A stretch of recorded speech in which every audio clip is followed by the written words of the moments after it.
There's some great news that came out of West Africa. We talk about all the time that the continent must be liberated. It needs to get free of the colonizer. And in West Africa, many of you know, and we've covered this before, that France still neo-colonizes West Africa, especially in the area of their economics. They have a CFA franc, in which France themselves don't use that. They use the euro. So there was a special currency that those states were using, so France could have all this control of West Africa. Now you had the Economic Community for West African States, they call it ECOWAS, and they came together to form a single currency in the 15-member states. Let's go ahead and roll a short clip.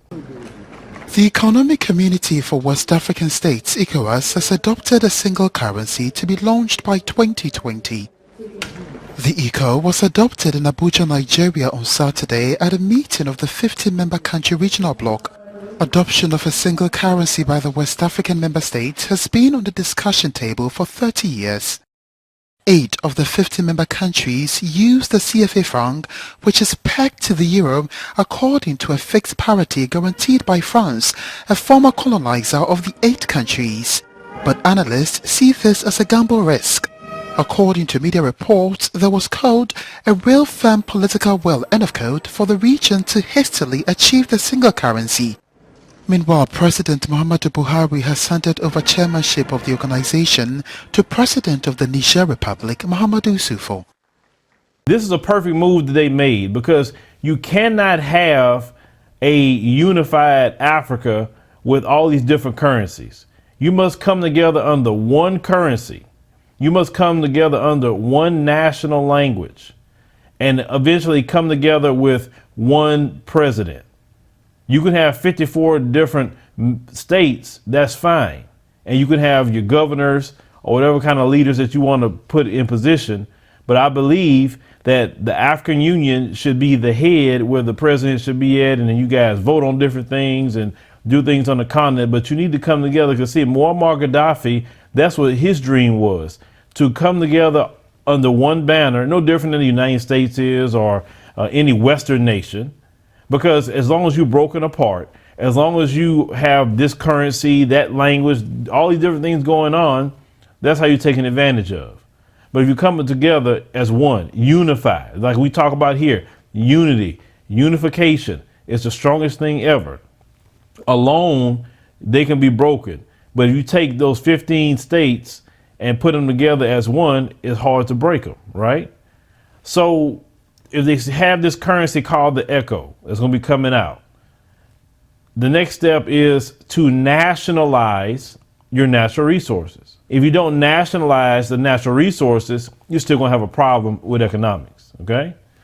So a lot of private companies have access to the natural resources in many of these African nations.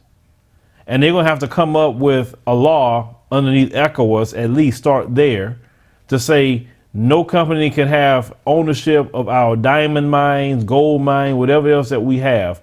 You can't have that. It is nationalized now. It's owned by the government. You can have access to the resources, but only you can purchase them at market value. That's it. If we owe you money, well, we'll give you resources until the tab is paid. And then after that, you're going to start buying it for market value. And that's how you're going to take the continent out of third world status and put it on first world status. You can take the money, build up the infrastructure. That's one of the main things that they need in African nations, infrastructure, roads, bridges, education is what they need as well. So they have free education for their people. They should have free health care. They should have anything that the people need. And the natural resources on that continent should pay for everything. Trust me.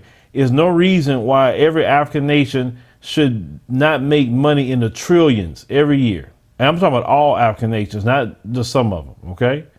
They shouldn't have no aid from the West or anything, because they actually have the money through the natural resources. Now, of course, if you nationalize the natural resources, you're going to have to build up your military. So I would say put all your military as one as well. And there are people that will sell you all kind of arms and tanks and whatever fighter jets you need, or Navy, whatever else you have to do to build up your military, I would do that, because understand something. There are people, definitely in a lot of Western nations, that do not want Africa free. They want them to stay third world. They want them to stay poor because they benefit off of that. They're siphoning the wealth out of Africa. And it's time for the continent of Africa to take the continent back from every colonizer that's ever been in there, and you establish your own destiny. The African Union, you need to back them up. You need to make sure to congratulate them, to be behind them, and always make sure to promote unification of the continent. You know, Julius Malema talked about that as well. That's the only way freedom is going to happen. Because all this, well, this country, I'm doing this, I'm doing that. That's how you have corruption and all kind of other things going on. It's not one uniform standard in the continent. It's just not. So I'm very proud to see them do this. I'm very proud, because this is what needs to happen. Because at the end of the day, you know, this is globally. This is for all of us.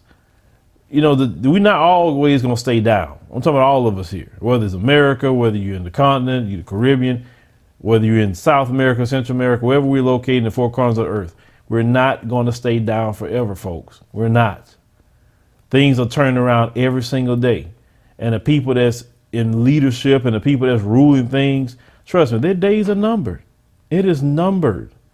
And you're in a position where you're going to come into that time period where you're going to be in leadership. You're going to be back in the position you were in thousands of years ago. And the thing is, we got to get ready for that. That's why those of us who want to go to the continent and either live there or just go back and forth between the continent and here, you know, we should, you know, go there and help them, you know, do different things that we may be experts in. I mean, if we know about building up infrastructure, we know about starting businesses, whatever we may know, we should go over there and do it as well. Because even Akon said that whatever you're doing here in America, you can go do over there, and you'll make a whole lot more money and a lot faster over there than you would over here, because you're not going to be sabotaged as you would be over here. That's first and foremost. So it's a lot of opportunity that we see, you know, in the future with definitely the continent. But leave me a comment. Let me know what you think about this particular story about the African nations in the West decide to have their own currency. That is a major, major move. I only see things could happen a lot better. Once again, I would say the next step is to nationalize those natural resources. You do that and watch how those nations will turn around overnight. Those nations will be the premier place to be. And then once these nations do it, the rest of the nations will follow.